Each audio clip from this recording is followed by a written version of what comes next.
We've obviously got 2 hours today, and that's kind of what we've got planned for the other two events as well. And within that, we plan to have sort of 2 or 3 key speakers. We absolutely realise that 2 hours isn't very long to talk about these massive life stages, and so we're only really going to scratch the surface on these topics during that time. But hopefully you'll go away having learned something new. We might change the way you think a little bit about these life stages, hopefully give you some ideas on how you might action some changes in your own work to make it a bit easier for women and girls to be more active. And with this many people in the virtual room and the delegate pack, hopefully as well, there's an opportunity for us to facilitate some new collaborations as well. Obviously, we realise there are more topics, themes, life stages, all of which are hugely important and often cause challenges both practically, physically and emotionally to the physical activity rates of those affected. So please use the feedback form, which we'll circulate a link to at the end, to share any thoughts you've got on kind of what other topics we should consider covering, if not this year, maybe next year.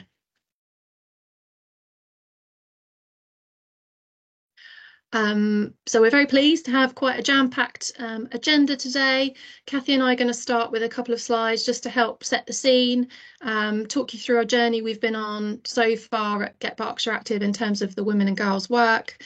It's quite possible that some of you that are here today have been involved in that work, and we absolutely couldn't do what we do without those collaborations. So thank you for that. We're then going to move on to our external speakers, of whom we are so grateful to them for giving up their time to join us today. I'm going to briefly introduce them, but then we're also going to have a bit more about them when we get to their presentations. So first of all, we're going to be starting off with Caroline. Caroline's founder and CEO of the All Yours Period Box CIC. We've got Tanya, Head of Insight and Innovation at Women in Sport. And last but not least, Siobhan O'Donovan, founder of Posture Fitting and a chartered physio. And then we've got, like I say, so we've got a bit of time for Q&As after each speaker, and we really encourage you to engage with that, please. All the kind of technical hiccups allowing. And after our speakers as well, we've got a bit more Slido and audience interaction. But before that, to get you warmed up and get those brain cells kind of moving, we've got our first Slidos. This is always a good test to see if this technology is working. So on your phone, you can either scan the QR code or navigate in your browser to slido.com. So you don't need an app or anything, don't need to download anything. So if you go to slido.com and pop in that hashtag number there, 1391351, it should automatically pop up with this question. So this just helps to obviously set the scene, give us a bit of context, find out a little bit about you all. What is your biggest challenge? Oh, fabulous, someone's in. What's your biggest challenge when supporting or encouraging female preteens or teenagers to be more active? This is great. I'm always pleased when we start seeing some input. It means technology is working. So we'll just spend a couple of minutes here. And as you can see, it's building a word cloud. So as you've probably noticed, as some of the kind of common themes come out, those particular words get bigger.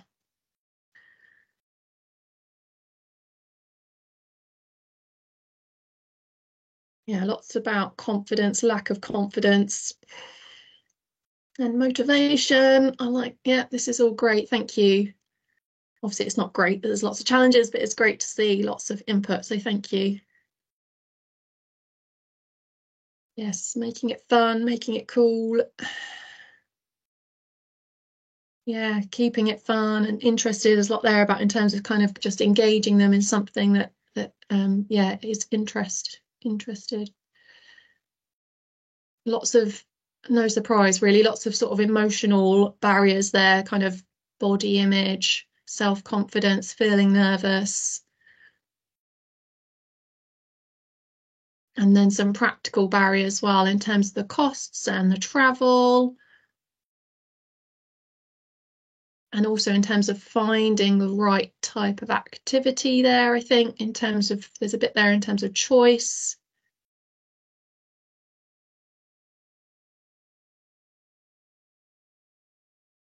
lack of role models yet. So then we're gonna, yeah, I've got a slide shortly where some of this will kind of connect with a lot of the messages coming out here. So last few seconds on this one. So we'll share this afterwards because this obviously saves, and we can share this with you all afterwards. So thank you for that. Okay, moving on. Kathy. Thanks, Kirsty. So a very brief overview of who Get Berkshire Active are. I'm aware that there's various partners here today that we haven't worked with before. So we are the active partnership in Berkshire, and we're one of 43 nationally. And we're very much about seeking to harness the power of physical activity and sport to tackle inequalities and transform lives and communities. And our role is to work collaboratively with local partners in a whole systems approach to identify barriers that prevent individuals and communities from becoming more active. So this is the first time you've met us, welcome, and we hope to remain connected with you going forward. Kirsty. And this is just a brief overview of our journey so far in the women and girls space. So we've been involved in work targeting women and girls since 2014, and this is a simple timeline to demonstrate the range of programmes and initiatives we've delivered. I know some of you may have been involved in these, and while some have had specific start and finishing points, others we've managed to continue long term. And we've learned so much over the years, and we really hope to continue to develop this work going forward. We'll go into a little bit more detail about all of these different programmes. So, Kirsty, did you want to start with This Girl Can? Yeah, so so back in 2014, This Girl Can was launched, and we basically used that amazing campaign to springboard as a springboard to kickstart our work in this area. We delivered a whole range of programs designed to activate and amplify that campaign locally, and we found, and you hopefully you've seen this campaign online and kind of in the national media, it really resonated with women locally. We learnt about how using local women and their stories about being active, or possibly more accurately struggling to be active alongside life's challenges and personal commitments, it really offered those like me role models that other women could relate to. And we also learnt as well that supporting women to understand the insight that sits behind those stats that say women are far less active than their male counterparts means they feel better equipped to support and empower their peers to come together and find new and innovative ways to move their bodies. So in 2019, we launched Mum Zone, which was a programme for new mums using physical activity as an intervention to support their mental well-being. And this project was independently evaluated and has since significantly developed into a much wider holistic offer across Berkshire. And that includes a Berkshire-wide physical activity and maternity network, a partnership with Sport in Mind, who now deliver the free weekly pregnancy and postnatal classes across different communities, training opportunities through the This Mum Moves ambassador programme, which I'll go into a little bit more detail shortly, and a regular physical activity and maternity newsletter. And we really hope to grow and diversify this work with the aim of supporting more pregnant postnatal women adopt more active lifestyles. And in 2021, we signed Get Berkshire Up as a white ribbon supporter, adding a new string to our bow in this area that focused on women's safety, seeking to generate a conversation about how fears of safety are quite often a barrier preventing women from being as active as they'd like. There's so much insight in this space, and we know there are some great examples of national and local projects designed to support women to feel safer. We have a resource hub on our website focused on this particular area.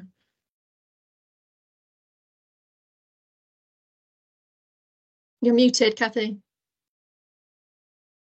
Thanks, Kirsty. In 2022, working alongside the Institute of Health Visiting and the Active Pregnancy Foundation, we launched the first Berkshire This Mum Moves ambassador training, and have since supported the training of over 90 This Mum Moves ambassadors across Berkshire. We also launched our Mum and Daughters Active Together campaign, which received some amazing, inspiring stories and fantastic photos.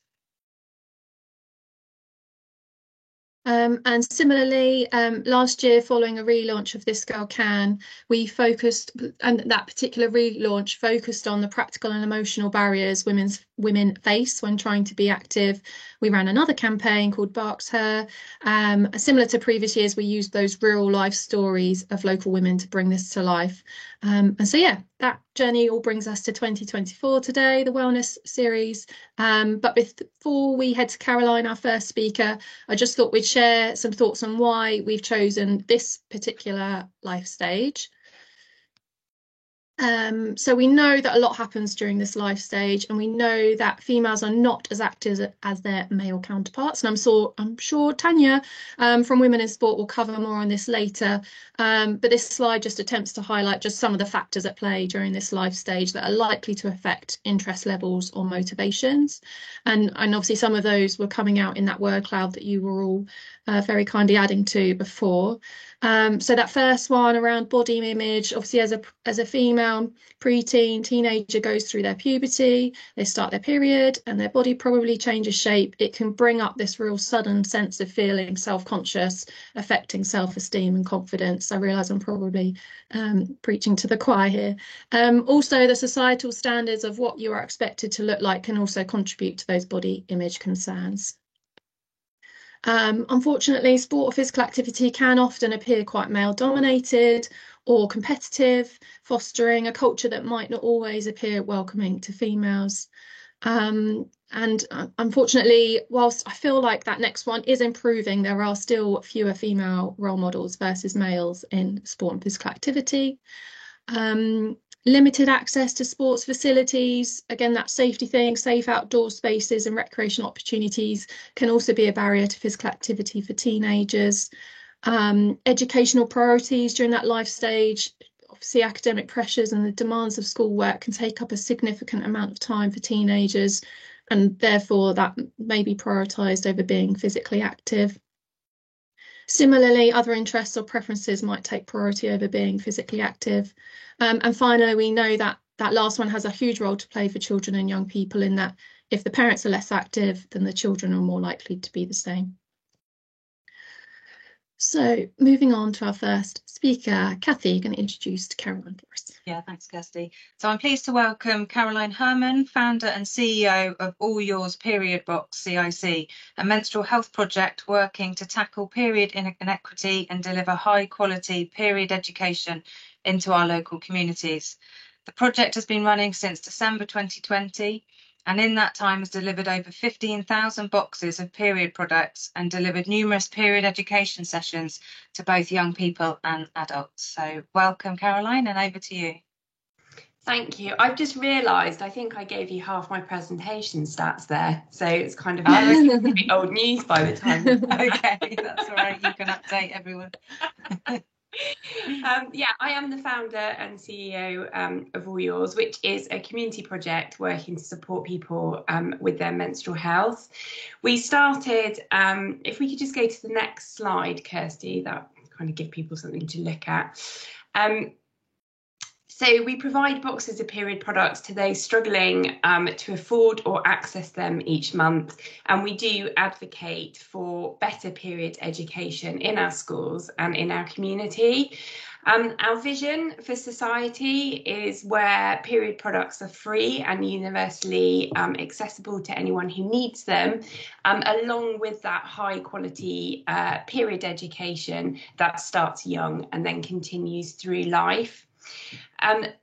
Our dream doesn't seem anywhere on the political horizon at the moment, so we've kind of made it our mission to sort this out ourselves and become the change that we want to see in our local communities with this. So our mission is very much to support those who are struggling with period inequity in the local community, to provide them with the period boxes that they need, to give them a choice over the period products that they're using with their bodies, and then also to kind of support them with the education that they might need around their menstrual health. And I think our values of respect and compassion and choice drive everything that we do, and we're always really careful to keep kind of personal circumstance, gender identity, lived experience front of mind, so that we can remove the shame and stigma that we see very commonly around periods, the menstrual cycle, menstrual health. So I just wanted to quickly tell you a little bit about how we started and what we're doing. So if Kirsty could just move us along. So we started in December 2020. It was myself and my then 14-year-old daughter, Cara, who decided to make some period boxes for West Berkshire Food Bank. We wanted people who were struggling with period products over the Christmas period to be able to have a safe and comfortable period and have products to see them through the season. But it just kind of snowballed, and we find ourselves 3 years later still doing what we're doing. So you can collect a box from one of our many community partners. Just as an example, every library in West Berkshire stocks our period boxes, so you can easily pop into one of those and get what you need. We work with a variety of partners in the community, or you can request what you need from our website, and you get lots of options on our website, including reusable products. So we can offer reusable pads, menstrual cups, period pants, and people can just let us know what they need and we get those out. We have a fantastic network of volunteers, which means that we are now, from just providing period boxes to West Berkshire Food Bank in 2020, we now cover all of West Berkshire, parts of Reading, South Oxfordshire, North Hampshire, Swindon, and quite a lot of Wiltshire. We have a fantastic team of volunteers. We're a volunteer-led organisation, so we have a fantastic team that are helping us do that. And yeah, we've delivered over 15,000 period boxes now, which we, by our calculations, has supported around 37,500 periods, and we have 98 community partners working with us. And where we're not able to deliver a box through a volunteer, then we use Royal Mail to post our boxes out. So our ability to get to you is not a barrier to you receiving a box. So yeah, that's kind of us in a nutshell. So again, if we can just move on a little bit. So period education, which is kind of what I want to focus on today, was very much a natural part of our evolution as an organisation. Those of us who run the project are very passionate about it, and we believe that young people's period education should be better than the period education that we received. I received mine in school many years ago now. Too many is there. And I was hopeful that when my daughter Cara came to have hers, things would have moved on, but sadly that was not the case, and hers was about as inadequate as mine was.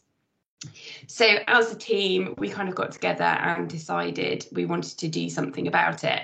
And I think the results that came out from In-Kind Direct last week in their State of Period Equity in the UK report, we were part of the advisory panel that worked on that research, showed that only 20% of young people said they'd been taught about menstrual health conditions, which we just think is shocking, because how do they know to seek help if they don't know what the symptoms are?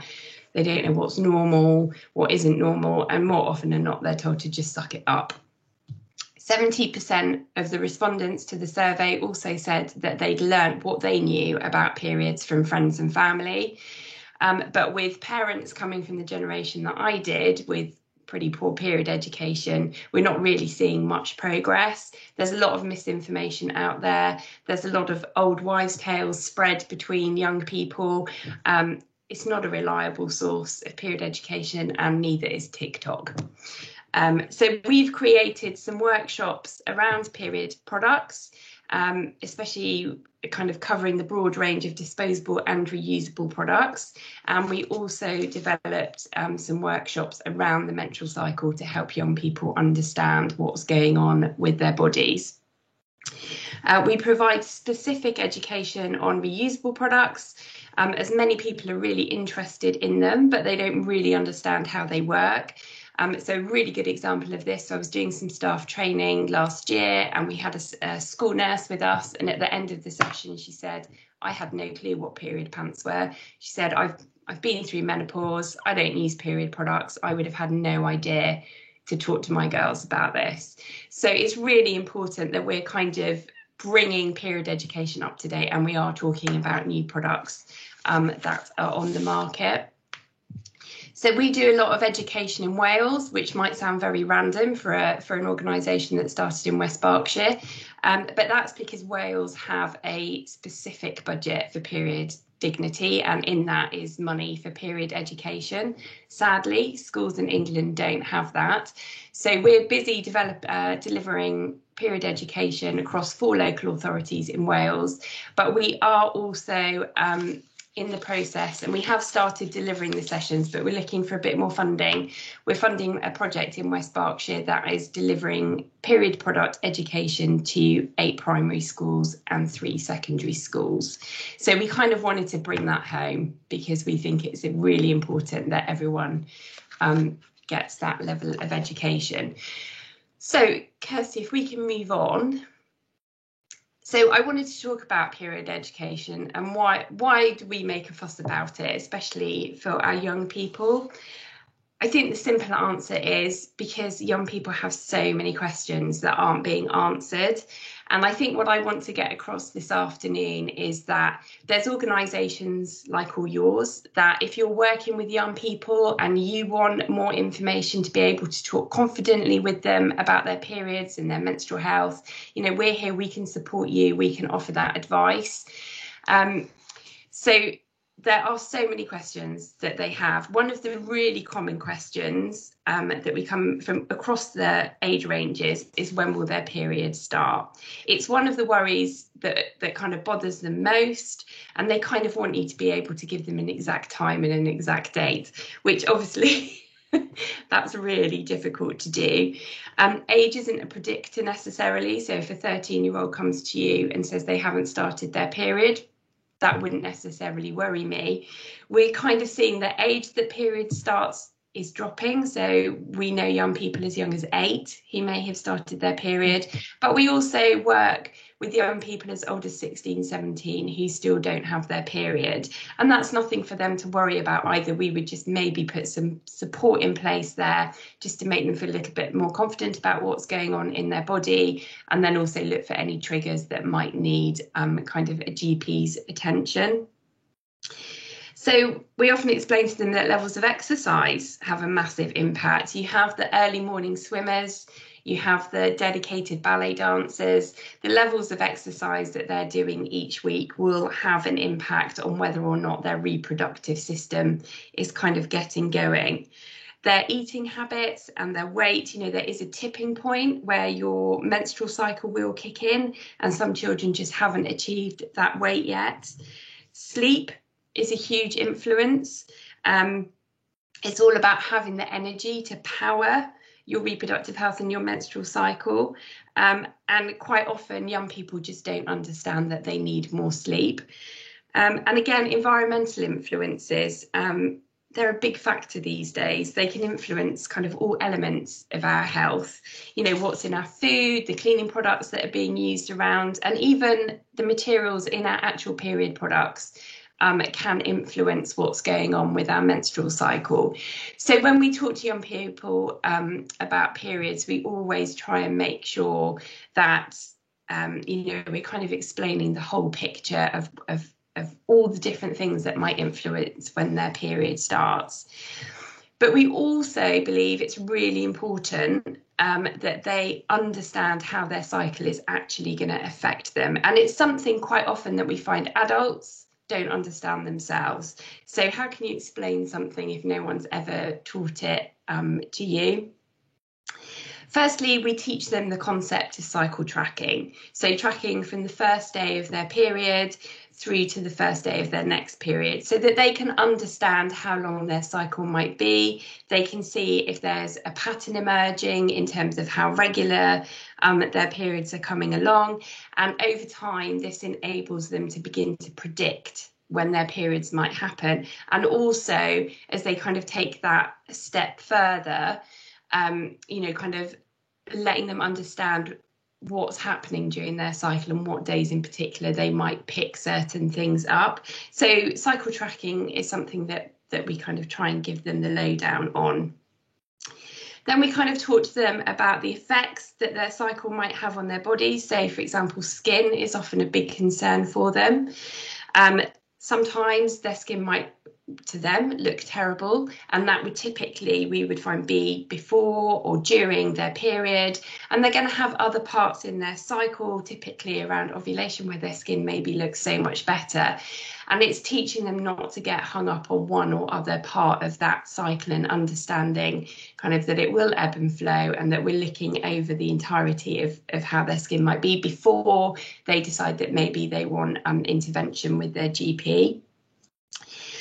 We talk about their appetite levels and how they might fluctuate during their cycles, how as they run up to their period they may become more hungry, how they might see weight gain just before their period or at the start of their period, but emphasising to them that this is perfectly normal and they shouldn't be tracking it to that degree. They should be letting their body take on the fuel that it needs, and give them the confidence to know that, again, it's just this ebb and flow of a menstrual cycle, and it's not something that they should be obsessing about.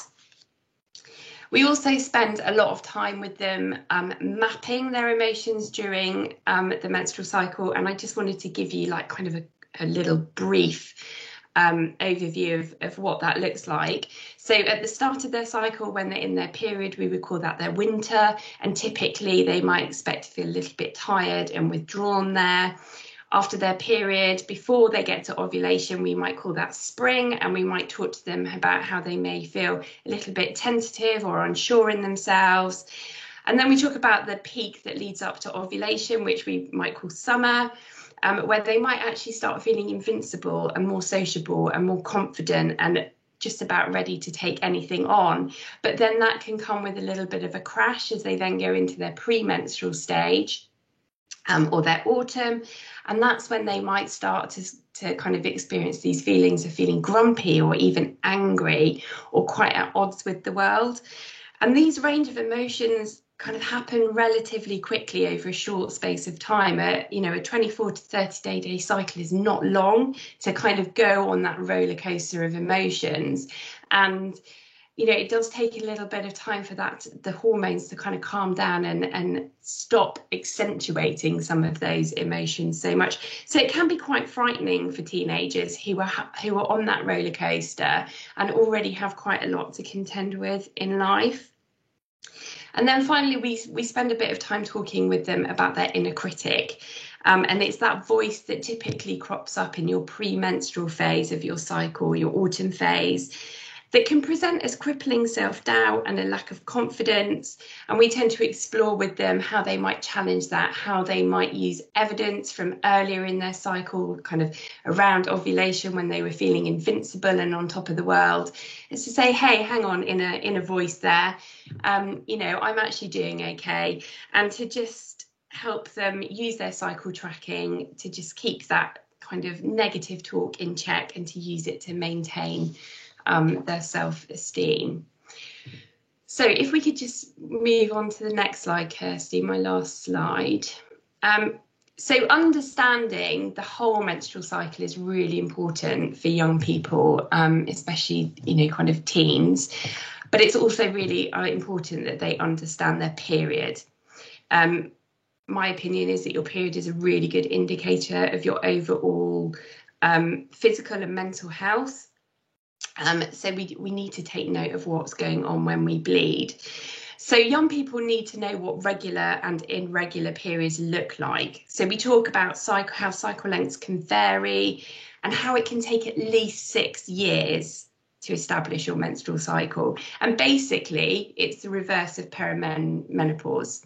So those of us of my age who are kind of going through that stage of things becoming a little bit irregular and bleeding patterns changing and things like that, as I approach menopause, is kind of the reverse of what my teenage daughter has been through over the last few years. So it's really important to understand that your reproductive system doesn't just switch on and work. It's going to be in flux all the time, and it takes time for it to become established. They also need to understand about menstrual health conditions. They need to know about the symptoms, the way diagnosis work, how those conditions are managed, so that they aren't just led to believe that painful periods, heavy bleeding, missed periods, it's just normal for a woman. It's not normal. And they need to be able to advocate for themselves if they don't have an adult with them in their life that can do that for them. And also, as they move from teenager into adulthood, again, you know, they will be advocating for themselves. And it's just really important that they have some understanding of some of those conditions. It's really important that they understand what period products are right for them and what's available to them.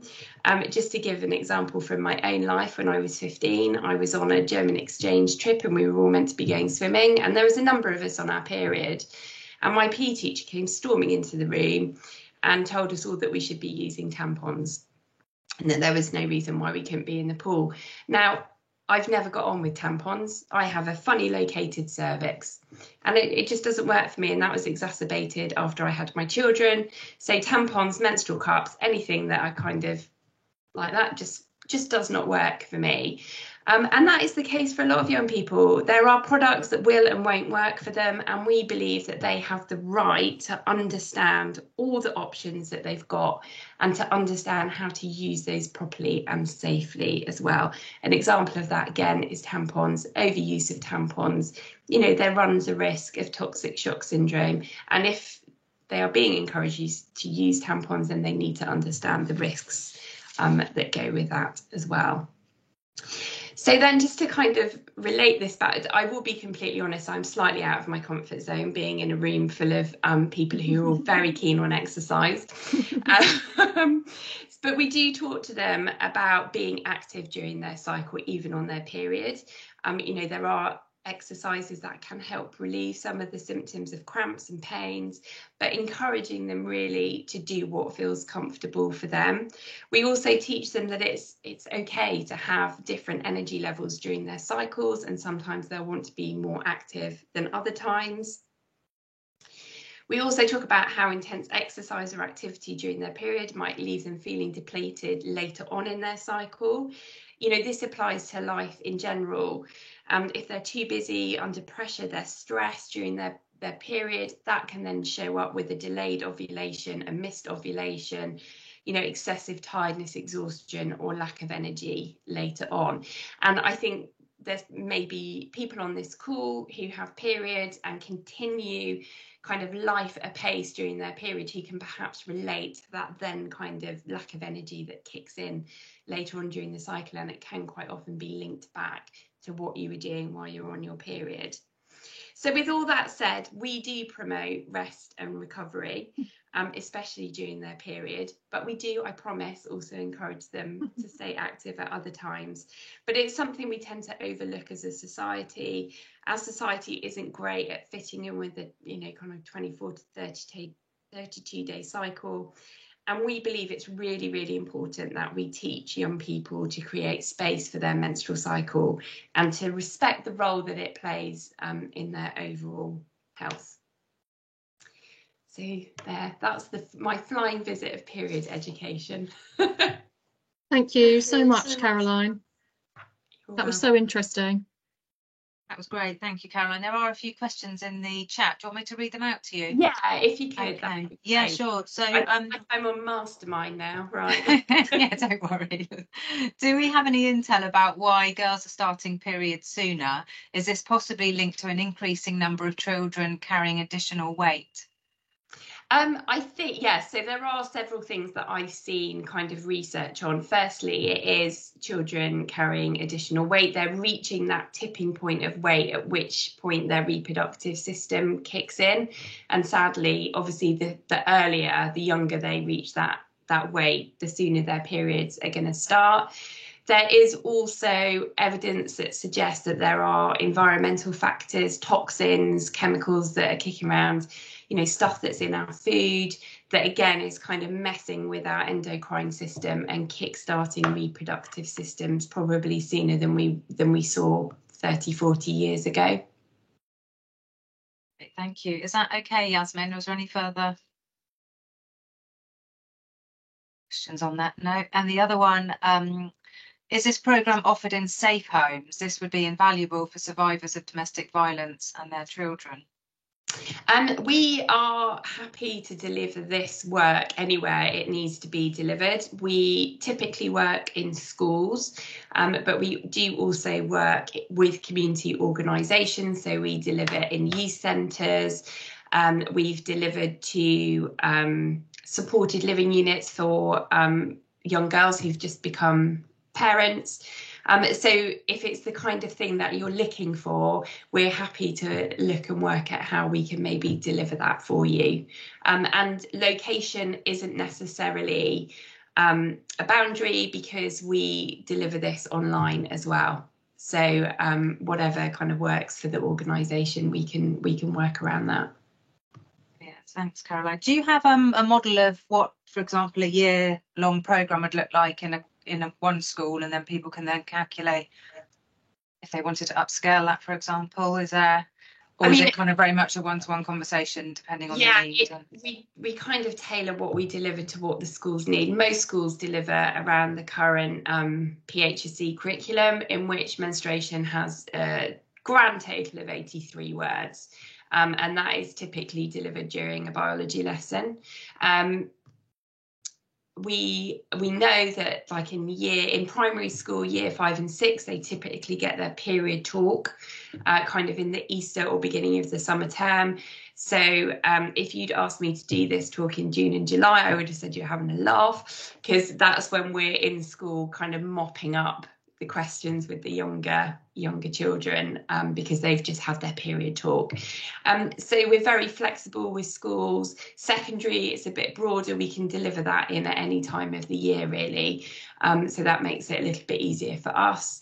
But yeah, we would just talk to schools on a one-to-one basis and see what works for them. Brilliant, thank you. We'll obviously be sharing the slides and Caroline's contact details if people want to get in touch. Thanks so much. No problem. Really interesting.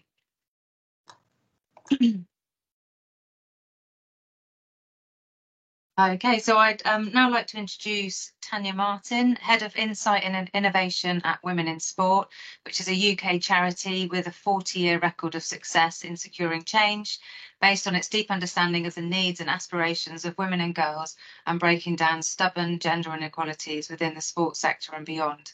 So Tanya leads the charity's research to understand the impact of significant life stages on women and girls' sport and exercise journeys, and led Women in Sport's influential Reframing Sport for Teenage Girls work, which has galvanised change within and beyond the sports sector. She passionately believes in the power of sport to transform lives, and that women and girls should not be denied the joy and freedom sport and exercise offers. Prior to her role at Women in Sport, Tanya worked in higher education as a lecturer in sport and exercise psychology, and is currently an associate lecturer at the Open University. So thank you for joining us today, Tanya. Thank you so much, and for the fantastic introduction. You've done half of my job for me, which is brilliant. So yeah, as you very kindly said there, my name's Tanya. So I'm the Head of Insight and Innovation at Women in Sport, and so pleased to be here with you today to really just share some kind of core thinking and insights that we've kind of gathered over the last few years of our work with girls. And as you said, we're a national charity. We've been around for 40 years, so we're celebrating our 40th birthday this year. You're all invited, of course, to that, whatever that may look like later on in the year.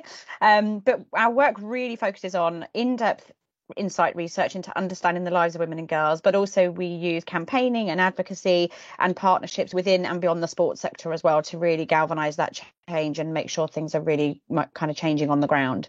And teenage girls, for me in particular, is a massively big passion area of mine. I've led on all of our Reframing Sport for Teenage Girls work over the past 6-7 years, and that's really sought to, as I said, kind of really deeply understand the needs and experiences of girls in sport, but also leading on the innovation activities to turn that insight into actionable solutions and things that we can do to create that change we talked about. So I'm just going to very briefly share, I suppose, some of our key thinking, some of our key insights around why it's so important that we engage girls and we make sport more inclusive for them. You know, some of the key issues that we need to tackle, which Kirsty also touched on at the beginning, and also some kind of practical solutions and principles that you can apply, particularly to your sport and exercise offers, to help you to do that. If you could move on, Kirsty, thank you. So in terms of what Women in Sport do, well, we research women and girls' engagement with sport across the lifespan. So everything from the early primary school years all the way up to women in midlife and later and beyond. And I think from that perspective, it's really important to recognise that girls and women face different expectations and different barriers in their wider lives and in sport compared to men and boys. And that is a reality that we have to accept, that we have different issues and we have different barriers that we're contending with. And those issues can also create a lasting impact on our engagement throughout the lifespan. And those issues are also cumulative. So what starts in the primary years builds into the teenage and then to adulthood and to midlife and to later life. So it's why we have to intervene at an earlier age and why that's so important. In terms of that kind of early primary school years, which we've done a lot of work on over the past 2 or 3 years, we know that as young as 5, 6 years old, girls are exposed to harmful gender stereotypes, which start to set in and really limit the expectations that we have of our girls. And that can then also stifle the opportunities that we give them and also their confidence to engage in sport. And we know from our work that very sadly, as girls as young as 5 years old simply believe sport is just not for them. And the issue with that is that they then take that belief into those teenage years and into adolescence, and it builds, as I said, in terms of those kind of cumulative barriers. And the teenage years are so crucial as a life stage because this is when long-term attitudes, habits and behaviours actually start to form around sport and exercise that they will take forward into their later lives. And we know during the teenage years that girls experience a huge amount of physical, psychological but also social change, which really steals their self-belief and starts to then form negative attitudes towards sport, which they can take well into their kind of adult years. So it's so vital that we get the engagement right in those teenage years, if not earlier, so that we can embed really positive exercise habits in those years to develop that lifelong love of sport. You move on for me, Kirsty. Thank you.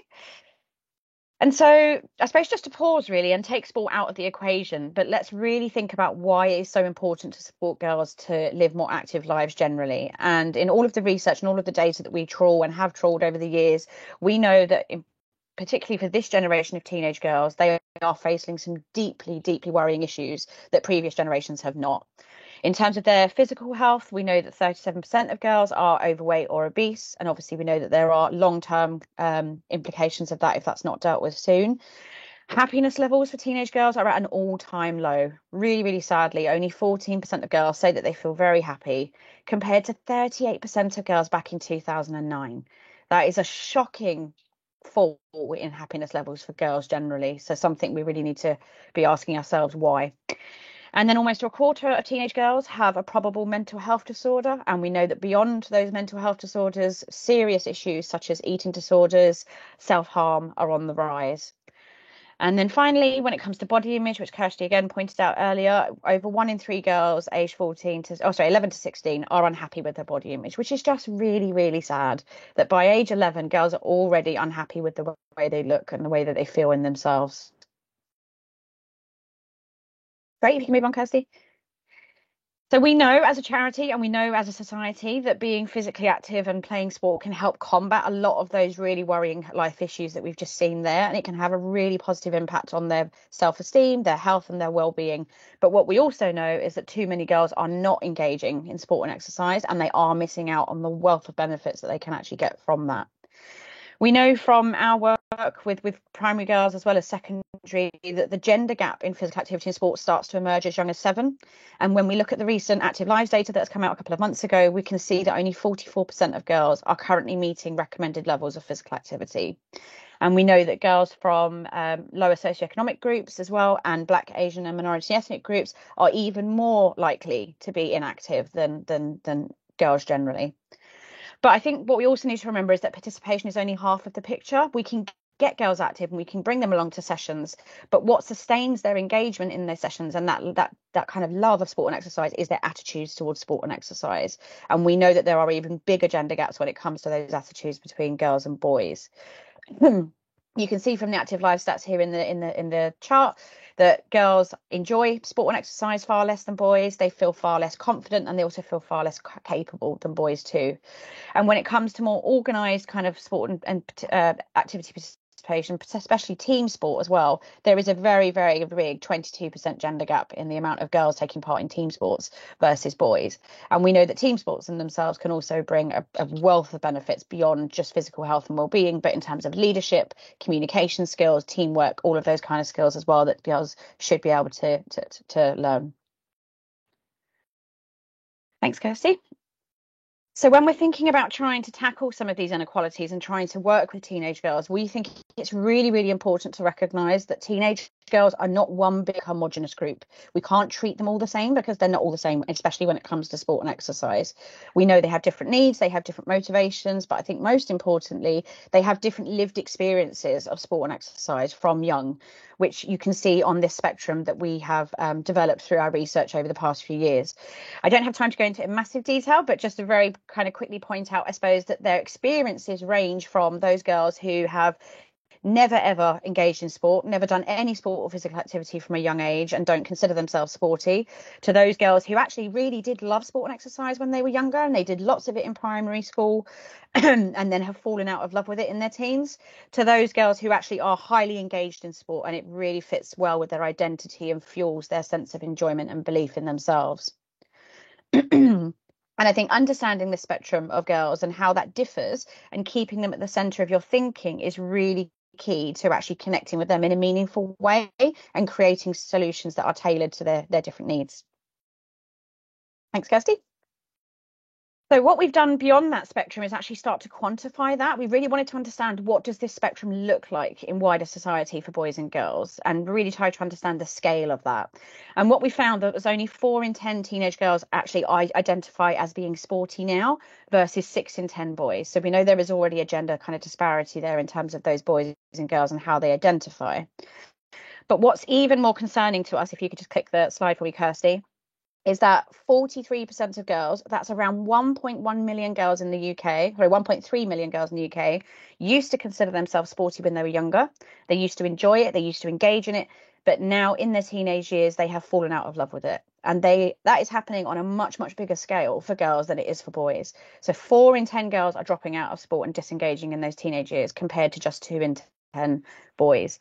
And for us, we feel this is a really big missed opportunity for the sports sector because, as I said, those girls have positive memories and experiences of sport from their younger primary years that we can actually use to harness and bring them back into sport and activity.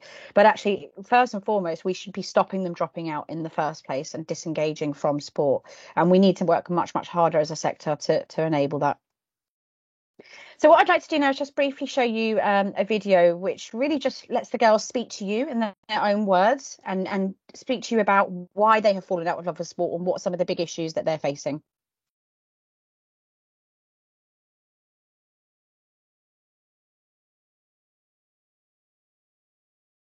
Sound will kick in just a moment.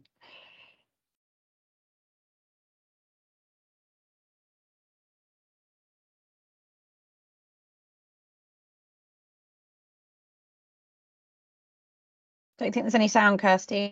Sorry.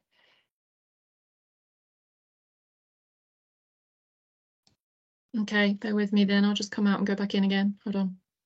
Sorry.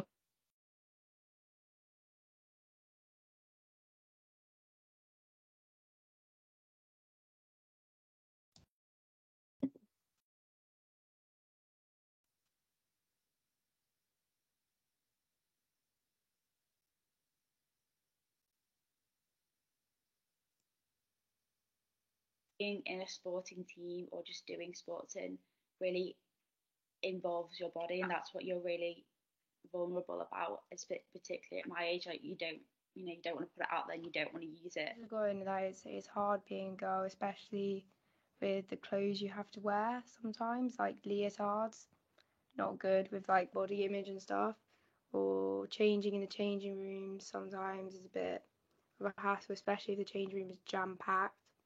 I think some people don't like that. I think they just need to be a bit more sensitive, and that some girls maybe are mean about it. I mean, for me, it was because I like sport to a certain degree. I like it if I know that I'm not going to be judged for not being good, because I'm not good at sport. I'm not good at any sport. I'll go swimming with my mum on an evening, but again, that's with my mum who's not going to judge me for being too slow or not doing the right arm stroke or whatever.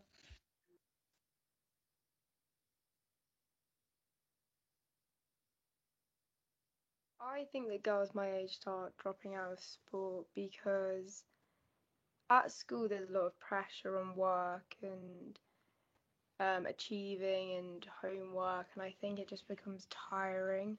And when you start school or when you're in school, it's more, you have to like socialize with people, and it's about getting in with making new friends and stuff. And it's a bit harder sometimes if you're busy after school for hours doing sport.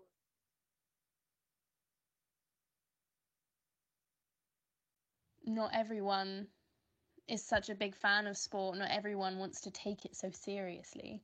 I think that's a big thing that they've forgotten in sport. For some people, it's just a way to stay in shape, or it's just a way to have fun. And I think that's what I hated about sport at school. It was just something that took up an hour of my day that I didn't enjoy because it was always so competitive and you always had to do really well and they would be grading you. And, you know, I just wanted to have a good time throwing the ball around and playing, I don't know, netball. And what's changed? There are pressures from social media and expectations that you have to live up to, or otherwise you're deemed like not smart enough or not pretty enough or not feminine enough. I think it's stupid, actually. It's really stupid. Completely agree with that, girl. But as you can see and as you can hear from the girls in that film, there are a number of complex barriers which are affecting girls' enjoyment of sport and physical activity, and there isn't necessarily one solution to fix all of them, and that's one of the challenges I think we face. If you could just move the slide on for me, Kirsty.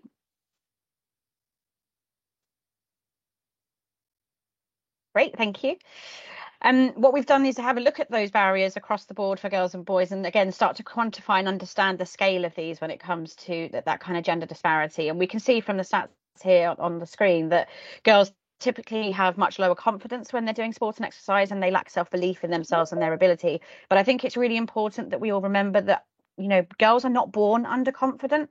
It's the environment and the things that we say and we do with our girls that actually creates that lack of confidence in sport and exercise, and something that we have to tackle from a much earlier age, particularly in the primary school years.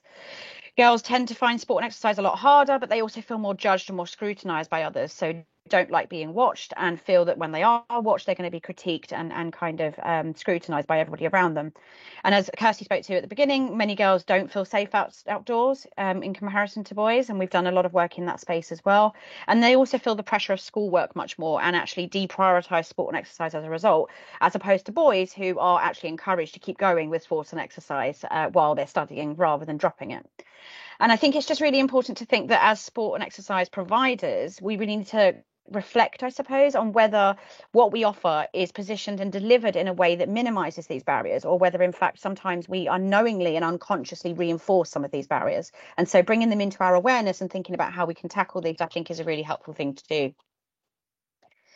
And in terms of what those barriers look like across that spectrum of engagement that we talked about earlier, you can immediately start to see, if you can just hit the slide for me, Kirsty, that actually those kind of barriers are experienced by girls across the entire spectrum. So all the girls from the never sporty all the way up to those who are the most passionate participants. And you can see that's represented by the three different lines. So the never sporty are at the top, they're the purple line.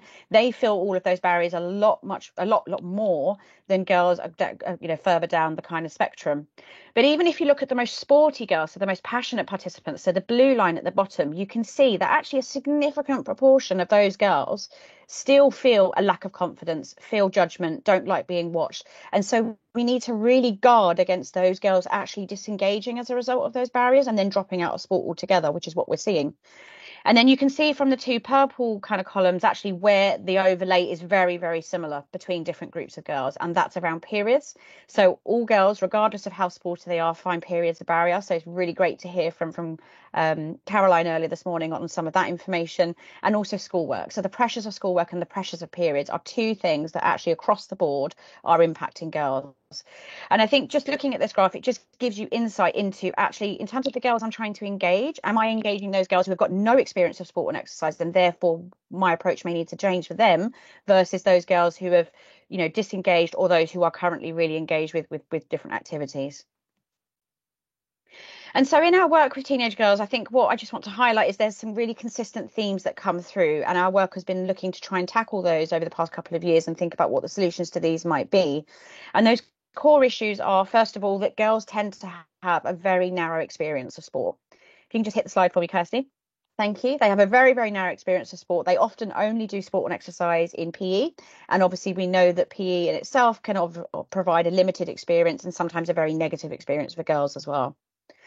But also, sport and exercise lacks relevance for teenage girls. So only 32% of the girls that we surveyed said that they strongly agree that sport is an important part of their life. And that's because it's currently lacking relevance and it doesn't have appeal in the same way that other activities do in their wider lives. And then if we think about confidence, as we said earlier, we know that a lot of girls are impacted by low confidence and aren't feeling confident enough to take part. So we need to think about how we can tackle those. And then finally, puberty.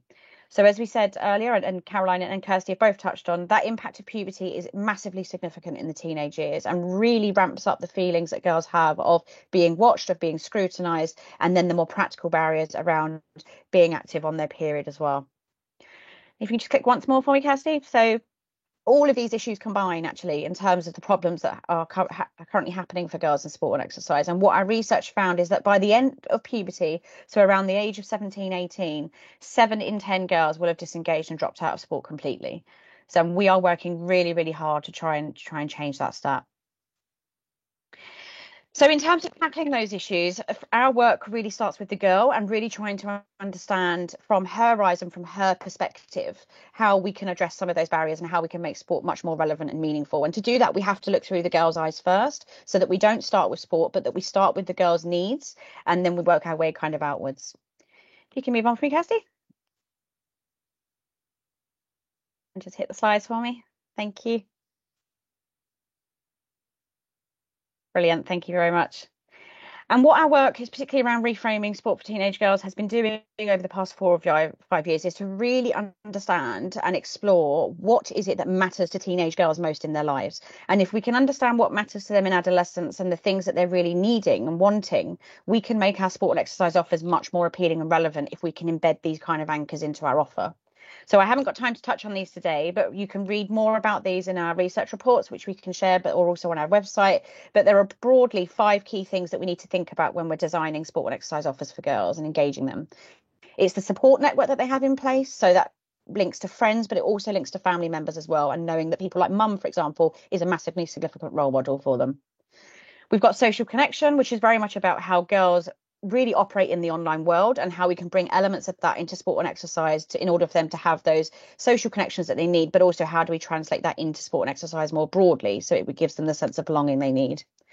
Girls in the teenage years are craving independence and new experience. They're growing up, they're maturing, and often sport and exercise is something that feels quite rigid and quite restrictive to girls. So it's how we can give them that sense that, it gives them a new experience, something new to kind of understand and to do, and gives them that craving kind of independence that they need.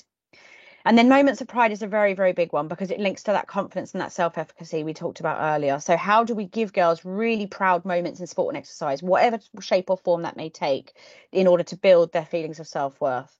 But then also, how do we organise sport and exercise in a way that enables girls to keep on top of doing their activity, but also keep on top of everything else that's going on in their lives? It's something they're constantly juggling. And unfortunately, sport and exercise always comes further down the list when you think about all the other things that they have to do in their lives. So it's about how do we enable them to prioritise that in a way that, it becomes embedded in their life and part of it. Thanks, Kirsty. So I can probably hear all of you in your heads going, well, how do you do this then? How do you translate what we've learned into actually actionable things that we can do kind of on the ground? And so what we did was work with teenage girls and also experts across the sector and beyond to develop what we call the 8 principles for success. And these are to help organisations just think a little bit differently about how you engage girls more effectively in sport. And it's based on a huge amount of theoretical work, but also real practical on the ground, evidence-based work that happens out there that is doing great things for girls too. But more importantly, it comes from the girls. So these are the things that girls say they need in order to engage with sport and exercise in a way that will keep them kind of interested and on board. And it touches on all of the 5 anchors we just talked about, but it also helps to minimize all of the barriers that we've just shared as well. So it brings the anchors together at what matters together with the barriers that they're actually experiencing as well. So I just wanted to very quickly touch on one of these principles, just to give you a little flavour, because I haven't got time to go through all 8. So if we could move the slides on for me, Kirsty. And I think somebody touched on this in the word cloud earlier that you all greatly put together. And that's around invoking excitement. So how do we bring a real sense of adventure and discovery to sport and exercise? How do we, bring the wow factor to sport? Because so many girls actually tell us, yeah, I rock up to these sports sessions, but actually I'm bored within half an hour and I'm just not engaged in the way that I want to be. And so how do we really, create an environment that, fosters excitement, curiosity, adventure? And there are so many great initiatives out there that do this in different ways, which I'll touch on in a moment. But essentially, girls are getting much more excited by the unusual and unexpected. So how can you factor that into your offer? And when something is more adventurous or something is more kind of new, what that does is actually level the playing field for all girls, because if it's a new experience, nobody is an expert. And actually it resets the expectations that, oh, I won't be judged because I'm not any good at it, because nobody here is good at it. It's a brand new thing that we're doing. And those more adventurous activities can really help to bring that. But also sometimes variety in itself is what girls need. So if they're turning up to, let's say, one particular sport, let's just say rugby, for example, and you're doing the same drills and the same things in and out every single week, actually you can see why boredom and lack of interest starts to set in. So it's how do you create variety and interest and keep things fresh and exciting within those individual sports or individual sessions to keep those girls really engaged.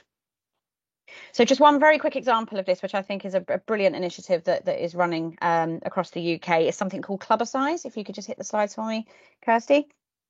So Clubbercise is a really great example of kind of bringing in what is important to girls in their wider lives and what they're seeking into a sport and physical activity offer. So Clubbercise is about bringing kind of the wow factor of a night out into a girl's workout. So it really leverages girls' need to kind of spend time with their friends, but also in a safe social space, and gives them that fun and excitement that they're really looking for. So I think it's to think about, when we're thinking about evoking excitement, start from a place of what do girls find interesting and exciting in their wider lives, and then how can we build and incorporate elements of that into our sport and exercise offers. If you could hit the slides 2 or 3 times for me, Kirsty. I'm just going to skip the next one just due to time. Excellent. You'll get the slides after anyway, which is great. One more. Brilliant. And so in terms of those 8 principles for success, as I've said, not had time to go through all of them, but I've just touched on one to give you a flavour of what we're talking about there and how that can be used to kind of, interrogate the offers that we currently have for girls, but also develop new offers through a teenage girl's lens. And on our website, you can find a whole host of practical guides and resources within our Reframing Sport for Teenage Girls toolkit, which will take you through that process of thinking about what are the insights, what are the barriers we're trying to tackle, but then how do we turn that into actionable solutions, which can look at those principles and embed those in our work. And if you get the next one for me, Kirsty. Thank you. So just a couple of final thoughts, I think, just to take away and hopefully something to reflect on. So we need to really think hard about targeting. So how we expand the relevance of sport and exercise to meet all different girls' needs, but with that approach, as I said, that doesn't treat them as one kind of homogenous group.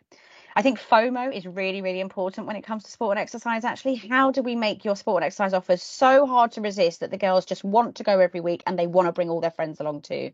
So how can we dial up that excitement factor? And you can use the 8 principles for success, not just that excitement one, but also all the others, to really interrogate your initiatives and bring them much more in line with what girls are wanting and needing in their wider lives.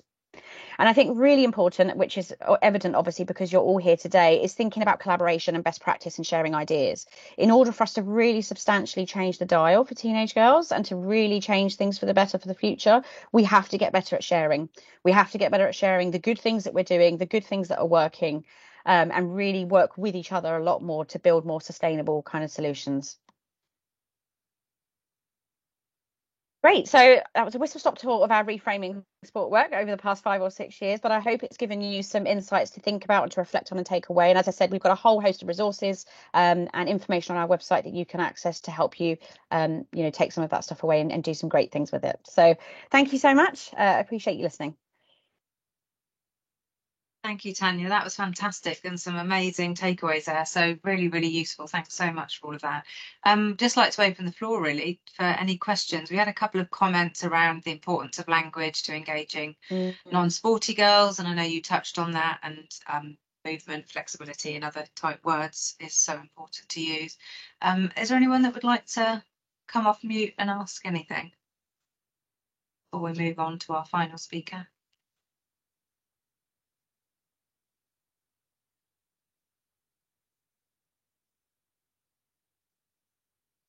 No. Okay, no problem. Stunned into silence. Yeah. I'm sure people will be contacting you outside of this, but thank you so much for your time. I really appreciate that. Really, really useful. So moving on to our final speaker, Siobhan O'Donovan. Siobhan, I know there's been some technical issues. Are you in okay? And can you? Yeah, brilliant. I'm here. Can you hear me? Oh, excellent. We can hear you. That's great. Welcome. As a quick introduction, Siobhan O'Donovan is the founder of Posture Fitting and a chartered physiotherapist, and she would never have predicted when she started her professional life as a PE teacher that she would end up being called the Booby Physio.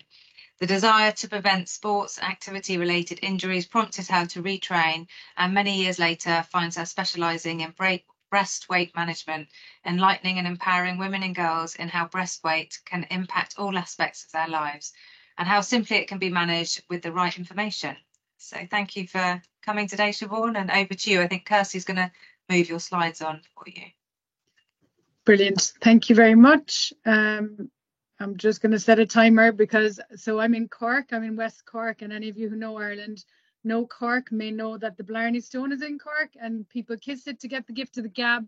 However, if you were born here, you don't need to kiss it. It comes automatically with the birth certificate. So I will genuinely keep going unless somebody goes, stop. So yeah, thank you for having me. And I just wanted to talk a little bit about one of the very specific barriers to activity for girls. And really interesting to listen to both Caroline and Tanya. And thank you for, you know, what sometimes is quite startling statistics when we actually sit and look at them and absorb them in terms of, you know, some of the things that are creating obstacles for girls. And I think one of the things that I've come back on, having started my life as a PE teacher, being very keen to kind of keep girls involved in activity, whatever format that may be, and kind of realizing that some of these obstacles are actually quite simple, and that sometimes I think what we've done within physio, as I retrained within that field, I think sometimes we make things very complicated and we look for complicated solutions instead of coming back to what actually is basically staring us in the face. And you'll now, because I'm going to talk to you about breast weight, you will not be able to unsee boobs everywhere you look. You'll see 2 fried eggs and you'll be seeing boobs. You are going to see them everywhere. But for me, breast weight is absolutely an issue that's been hidden in plain sight for a long time. And I've started to do training for other physios, healthcare professionals, basically anybody working with women and girls, to just try and raise awareness of it as an issue. But I can't bear awareness without action. So for me, it's all very well saying this is a problem. It's another thing saying, what do we actually do about it? So what I've ended up doing, and I will get on now to telling you about this, is as a result of the fact that I saw this as an issue, I then ended up setting up a physiotherapy service to try and take out this obstacle for anybody who basically came across me, to be able to, so that I could help them with it.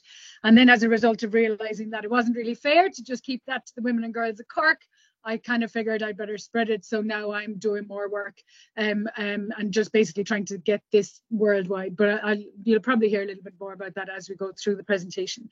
So Kirsty, if you could just pop on the next slide, please.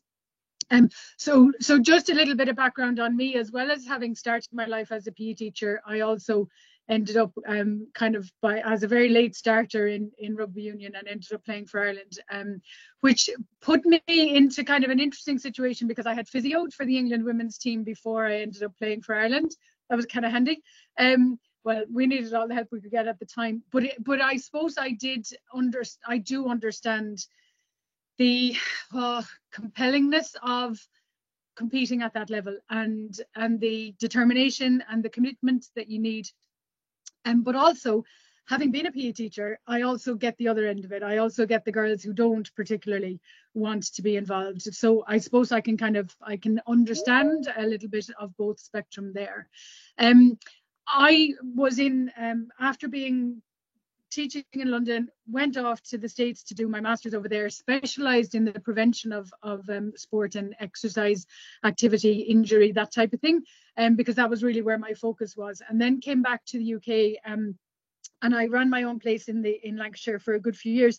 When I came back to Cork, I kind of figured I needed to move a little bit less in the sports arena, and I was doing more and more work with people on posture, talking to them about their posture without necessarily even realizing them or me that that's what we were talking about. And again, coming back to the simple thing, a lot of the issues that I was finding patients were presenting to me with, I was giving them very basic solutions for. Very basic, very simple, very much back to kind of the fundamentals of movement and how we move and helping people to move. So I began to do, I suppose, more research and more work into the postural side of things. And the picture in the middle there is my niece, and I'm the sack of potatoes behind her. And toddlers have always been my absolute muse, in the sense that I will look at toddlers sitting and I will go, how are you doing that? And how can I not do that? Now, I can now do it because I have trained myself a little bit more into it. But what is it that changed in my life? And what is it that has now changed in her life? She's 11 now, and I can guarantee you she doesn't sit like that anymore. So what is it that has changed in life that has created that situation where we become more and more slouched, more and more in this forward position? And what effect does that have? And that was kind of where I was seeing, that's what I suppose I was seeing the after effects of that with patients who were coming in with back pain, with neck pain. And then I had a bit of an epiphany, and the two epiphanies kind of were separate, and then they came together in that I was in London visiting, I was over for the proms with my mother-in-law. I had read about, I'm going to say the name, Rigby and Peller. I'd read about them when I was living in Lancashire. They were in London. Sure, I was never going to get to London. I was too busy playing rugby and being on fields and everything. I decided, sure, look, we've got a couple of hours, we'll go in. Walked out a totally different person. Changed my life. Well, did change my life, but changed how I felt as I walked out the door. And the difference that it made to me, primarily, was psychological. So physically, I was okay. I was training. I wasn't in a very slouched position. I wasn't suffering with back and neck pain. I was doing a lot of activities that were taking me into this position, which is the bit that I've kind of realized as well with toddlers. When we go out of this flex position, which is where life takes us, and we do some activity that takes us back here, then we have at least some counterbalance to the flexed forward. That's a conversation for another day, but that's really important. So kids who do those activities that take you up there, whether that's gymnastics, whether that's dance, whether that's swimming, any activity that brings you up here is going to counterbalance some of the forwardness of our lives. But anyway, I walked out the door of that lingerie shop. Firstly, went in at 36B, 34C. A lot of people were in that kind of gambit because that's what the shops were selling. And walked out at 32D, 32E, two different bras, two different sizes. In itself, that was like, what's going on here? Can they not get it together? But two different brands. And I honestly thought I was going to be on page 3 of, at the time, there still was The Sun. And I was like, why, for a start, that's a bit mad that I think that that's so big, because I'm not desperately large-breasted, I don't think. But also, I walked out going, you know what now, if they're short somebody on stage up in the Royal Albert Hall, I'm up there. I'll be up there, I'll sing, I'll dance, I'll do whatever they need, I'll say a poem. I was ready to take on the world. And the difference that attitude made to me subsequently was I was gobsmacked by it. I hate the word gobsmacked, but I just really was.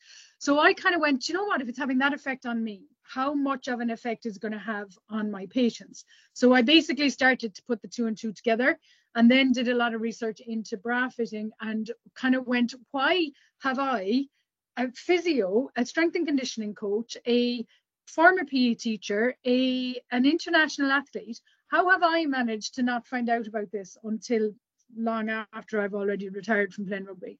And why was this never anything that came across my radar in any of those situations? So basically started to do a little bit of work in it. You can move on there, Kirsty, please. And kind of realized that there was nobody providing a solution. So that's where I kind of came to my solution. But in terms of the research that I kind of did, I learned a lot more about my own breasts that I didn't know about. And I was like, okay, how have I got to this point in my life without knowing this?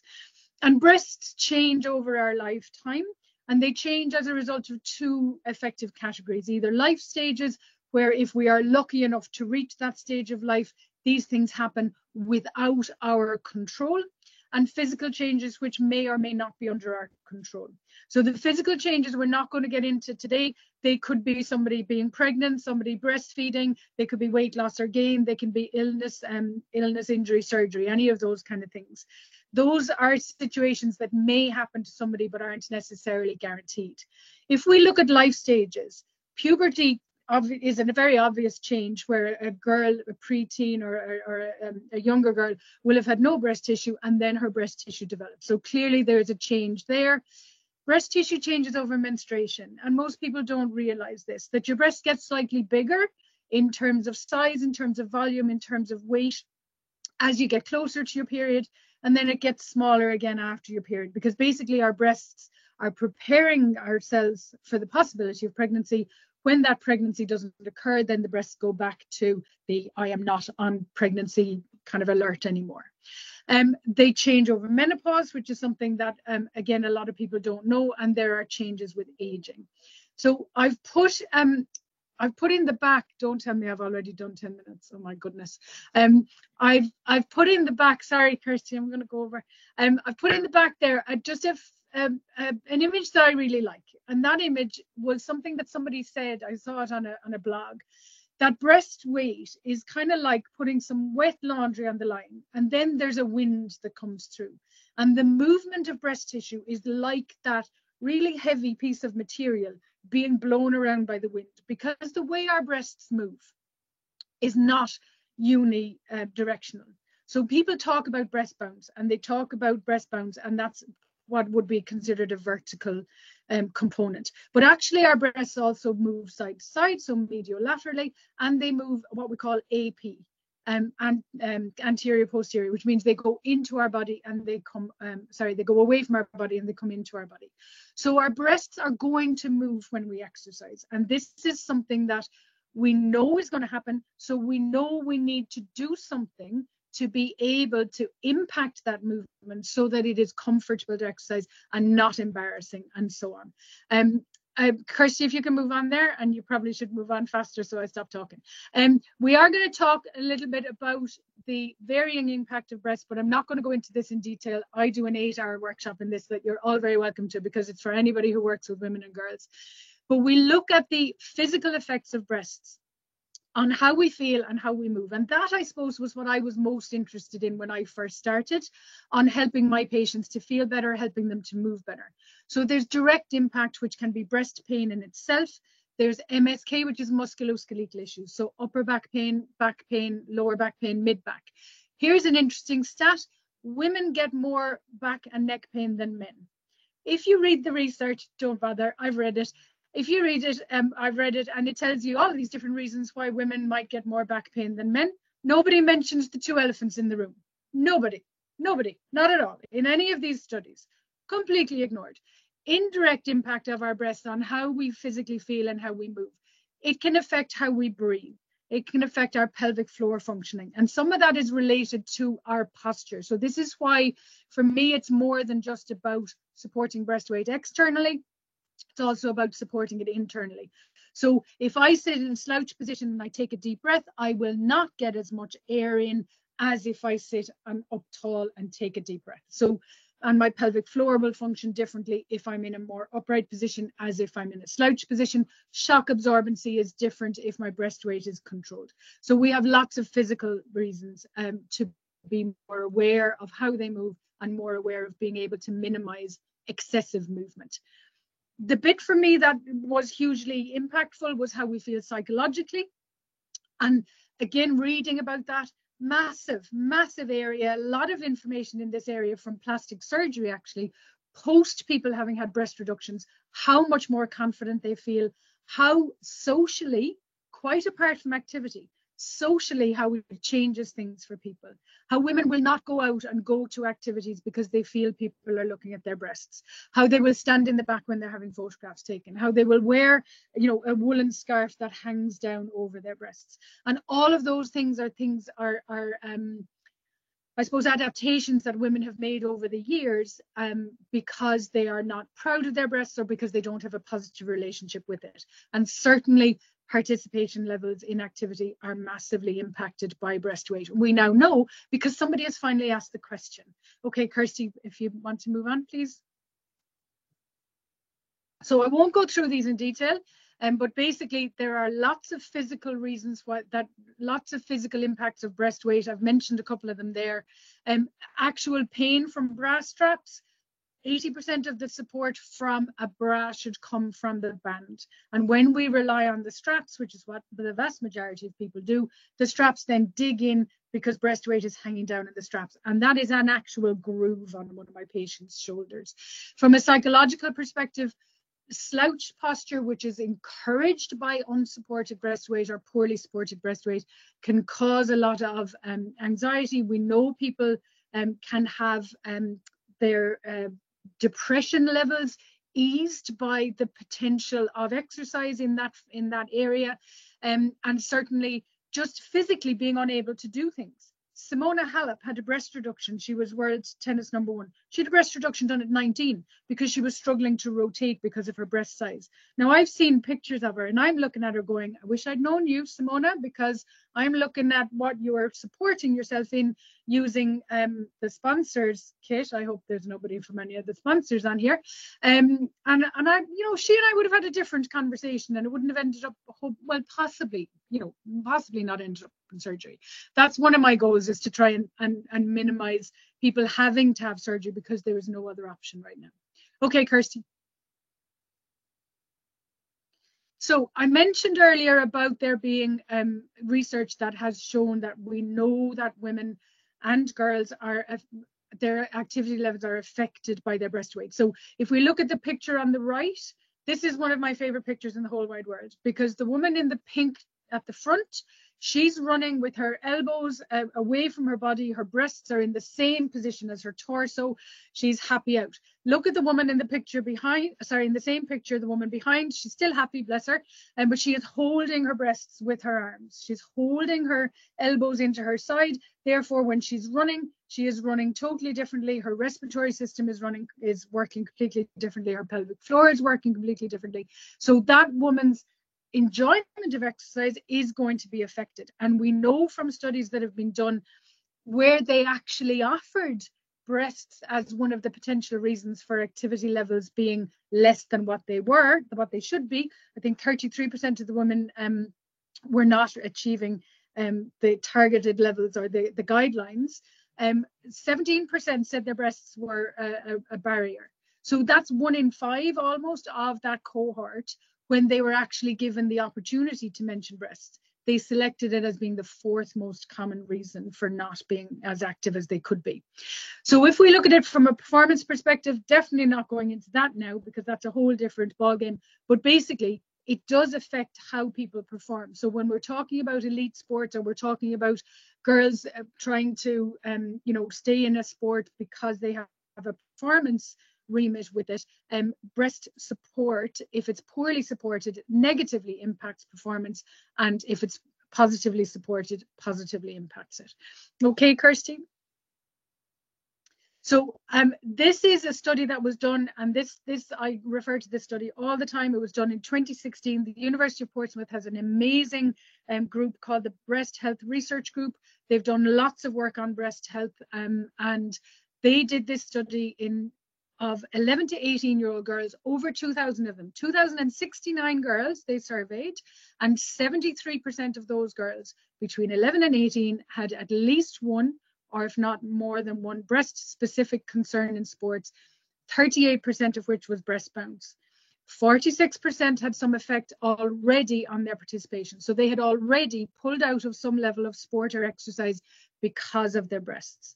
Only 1 in 10 always wore a sports bra. Those who did, of those 1 in 10, they didn't know why. They didn't know anything about the fit. They just kind of went, oh, it's sports, I'll put on a sports bra because they'd seen something advertised. And more than 50% never wore a sports bra during sports. Now, this was 2015 when they did the study, 2016 when it was published. We have moved on. There's definitely more talk about sports bras now, for sure. So there's more awareness. But for me, the fit of the bra is as important, if not, I'm going to say probably more important than the bra itself. So the quality of the bra is really important, but if it's fitted in correctly, it doesn't matter how good it is at all. Next one, please, Kirsty. I think I'm near the end. This is a lovely study that came out of Australia. There's a research group over there called Breast Research Australia, very clever mnemonic. They're in the University of Wollongong in Sydney. They've basically said, you know, it's fairly obvious, isn't it? If somebody has poor breast support, they have more breast displacement, they get more breast discomfort when they're exercising or embarrassment, they don't, they're not active, they may then have more body weight, which may increase their breast mass, which may make it even more difficult to find a sports bra, and the cycle continues. Let's move on, Kirsty, and talk about how we can break that cycle. Basically, what I've done is I've set up a physiotherapy service, which is all about education. It is all about connecting the internal support that we have through those postural muscles that unfortunately get more and more we give to gravity, so those muscles are not working as well as they could. We look at going from dipped headlights to full beam with posture, and then to high beam with an optimally fitting bra. We could go the other way around. We can go without the posture. We go from dipped headlights to full beam with the bra. We'll go from full beam to high beam with the posture. So look at it whichever way you like. The combination of the two things is better than each on their own. You can go on there, Kirsty. Thank you. That's basically what I look at doing internally and externally, uplifting breast and body weight by empowering women and girls, by educating them, by enlightening them. As far as I'm concerned, and I again don't mean this disrespectfully to anybody who is providing the service, none of us should ever have to rely on somebody else telling us whether a bra fits or not. We need to know how to do it ourselves. It's not rocket science. There's the little tip for today. Here's your tidbit. It is not rocket science. It's actually very simple once you know. But unfortunately, women and girls don't know what they don't know. And until we get out to them and we can start to tell them this information, then they can go into any shop anywhere in the world, know about the postural side, know about the bra fit, and be able to go from, this is the same woman in all of these photographs, so be able to go from those dipped headlights to the high beam situation. The picture on the left was her postnatally at a wedding that she had to go to. She did not want to go to it. The reason she did not want to go was her breast size, because she was already large breasted and she was breastfeeding. Her breasts were as big during her breasts weighed as much a week before she gave birth as the baby. So she ended up, you know, really struggling with breastfeeding as a result of her breast size, but we were able to get her into that much better support, and she was much more comfortable with that in herself. I think the next one is the last one, Kirsty. So what can you do? Because it's all thing to say, what can I do? I now have other physios who are providing that service around the country, around the UK, and hopefully around the world. Come back to me on that one. I'm working on it. Your job, your role, I guess, from my perspective, is to be aware of this as an issue, and then to be able to signpost people to the solutions. And at the moment, I'm biased enough to say that we're the best solution, because we're combining posture with the bra fit side. If we can get women into a better fit by going to the right places to be fitted, because unfortunately there are a lot of places that still use a very old technique that is not accurate, so that's also an issue. There are resources that have been created. Treasure Your Chest is one. It was done by the crew at Portsmouth, plus St Mary's, Twickenham, plus University of Chichester. It's a great resource for just taking a lesson plan that's pre-made, pre-done, and you can do that with your athletes, with your students, and it gives them some basic information. My workshop that I just mentioned there, you're all more than welcome to come on that. It's a very narrative, it's not an anatomically focused situation. But I think the other thing is, once you know about this, I think it's also important that you walk the walk. So far, 100% of the women that I and my physio partners have seen, and I'm going to say that number again, 100% have been in an incorrect fit. So the chances are, everybody listening there now, that you may be one of those people. And if you've been poking at your bra and kind of been on twiddling and poking, and if you're desperate to take it off at the end of the day, it's not the right fit. I am now going to stop talking. Oh no, questions? Oh, thank you so much, Siobhan. That was really interesting, really interesting. I saw a few people already adjusting their posture as you were talking, and maybe next time you could do a practical session, even if we have cameras off and we can get our bras out. And I'm sure we've all got, most of us have got the wrong size bra. So really interesting. Thank you. And we'll share those resources that you mentioned. Tanya from Women in Sport has asked if you're able to share that research. I think it was one, obviously, on activity levels being affected by this. If you're able to share that with us. University of Portsmouth. Yeah, I'll email it to you. Brilliant, thank you. Yeah, and Treasure Your Chest has also been mentioned, and Rigby Impeller, is it? Any other questions from the floor? If anyone wants to come on. I should say I'm not being paid by Rigby Impeller. I just happened to mention that it was there because it was London. But yeah. Could we teach girls to measure their own bra size? 100%. Yeah, Now, that's part of what we're doing. So, you know, once we've taught, I'm more than happy to teach other people how to do it from the perspective of the bra fit size. The postural side of it does need to be something more that I guess physios need to, and therapists who have that therapist eye would need to be more kind of looking at that side of things. But yeah, the bra fit side of it is just, it's very simple. There are now some websites that are accurate, but the problem is there's still such a lot of misinformation, and there's still such a lot of incorrect information. And can I just say, if you ever go anywhere and they put a measuring tape around you, ask them what the number is on the measuring tape. And if they then give you a bra that is 4 or 5 inches bigger, just say, oh my goodness, I've left the immersion on. I'm really sorry, I need to go. Because that's the old technique, which is, trust me, not accurate. That's the one that gets you, oh, why have I bought this and it still doesn't feel right? Some re-education there with M&S and other shops, and maybe. Oh, sorry, Tanya said, I think it was the earlier research she was referring to. The SCUR study. I'll go back. Okay, brilliant. Thank you. Kirsty, any other comments? No, I'm just well and truly educated by all our speakers today. That's fabulous. Thank you, Caroline, Tanya, and Siobhan. They were all so useful. And yeah, as we've already said, as a follow-up to today's event, we'll send the slides, and yeah, to our speakers, any kind of links or extra resources that you think we should be sharing or promoting, or any workshops you're running yourselves that you'd like us to signpost people to, then yeah, feel free to send those through and we'll share them on. Okay, so that's kind of the end of the sort of speaker content, if you like. We have got a couple of Slidos, so you need to grab your phone again and get to slido.com. And if you weren't here for the first one, you need that number.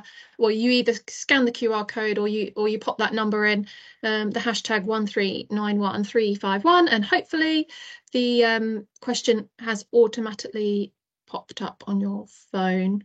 So what will you do differently after today's webinar? Let's just give us a sense of, I guess, hopefully some kind of what impact great, what impact today's content has had on you, that kind of gut feeling. There's no right or wrong answer to this, just yeah, your kind of immediate gut feeling on this one.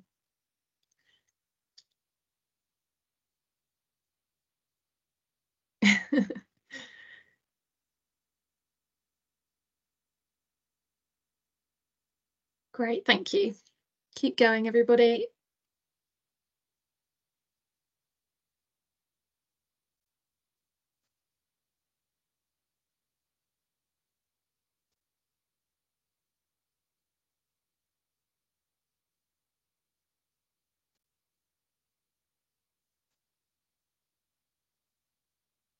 This is great. So obviously looking at the stuff we're going to send through is coming out there.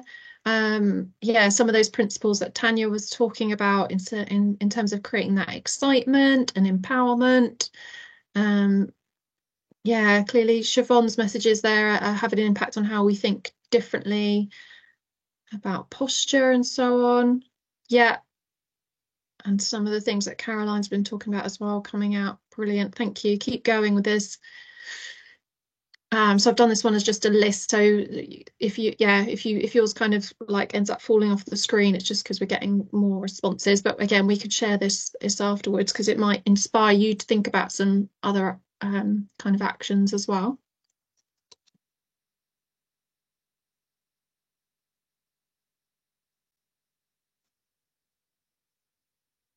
You can obviously put more than one in as well. I appreciate it doesn't let you type much. So if you want to put sort of more than one in, then feel free to do that.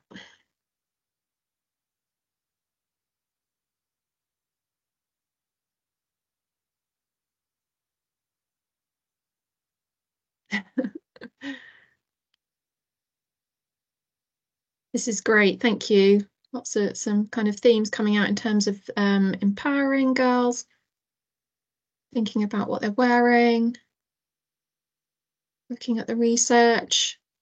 Yeah, sisterhood, I like that. Yeah, that kind of coming together. Okay, last few seconds on this one and then we'll move on to the last one.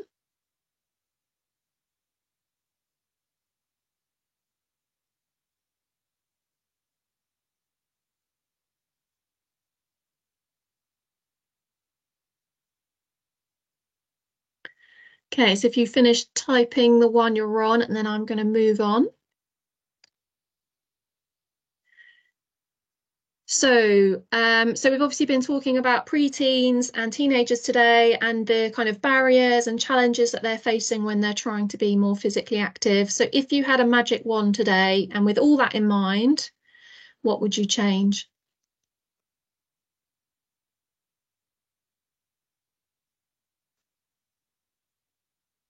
And again, you can put more than one if you like.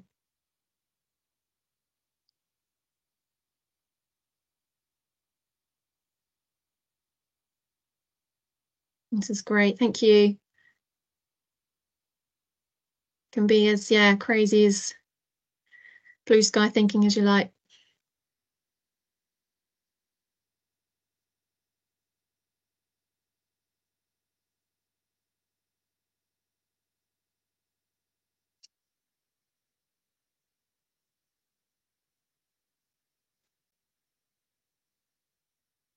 And again, this kind of question obviously helps us to look for any themes, I guess, whereas as kind of our organisations or our partner organisations might be able to help with some of this. So we will look through this after today's event.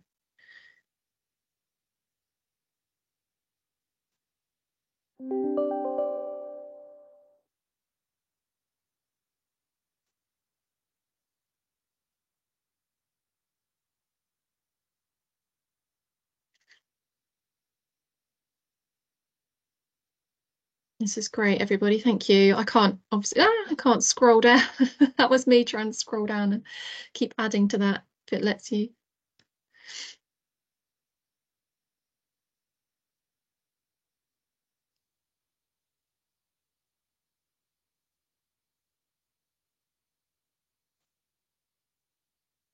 Can't see it on the screen at the moment, Kirsty, but you might be trying to get it back. Oh, okay. Let me come out and go back in again then. Sorry. Apologies. It's because I went to try and scroll down and see what you were putting in.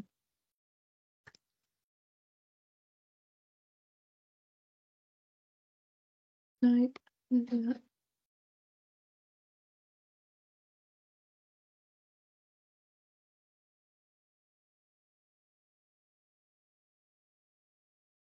Keep adding to it though, because it should be live and we can obviously share it after the.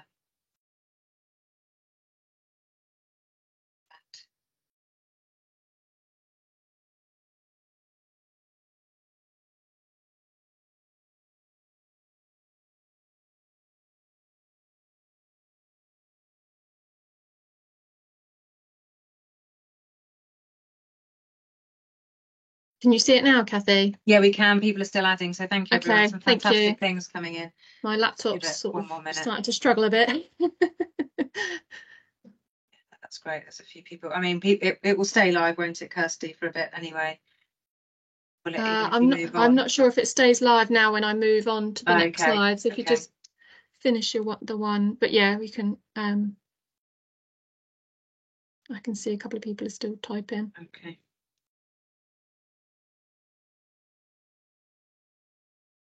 Okay, I'm going to move on to the last couple of slides now for you.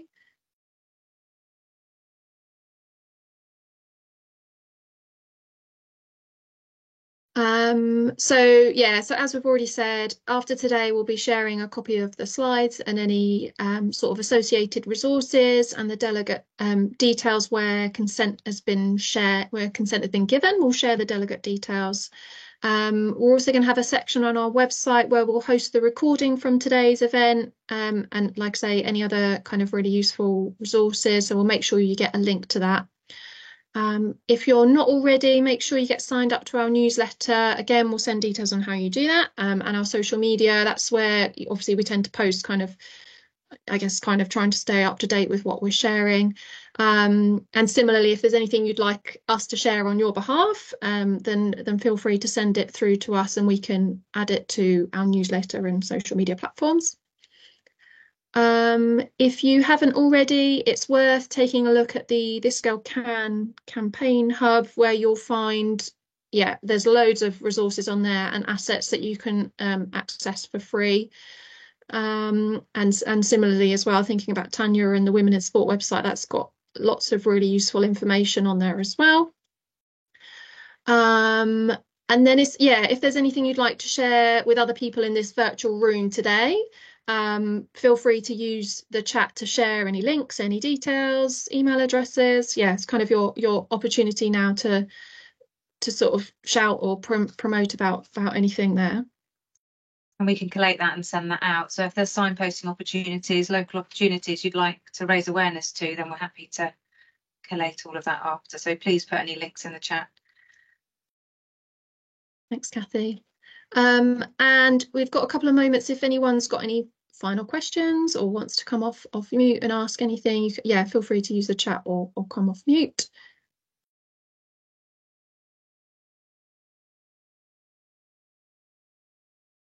There's a few people that have had to leave, so I've actually just put in the chat a link to our follow-up survey. We really value your kind of feedback from these type of events, so thanks, Kirsty. So there's a QR code there, or I've also, if you can access the chat, there's a link in the chat. But we really do value feedback and take on board comments, so thank you for that.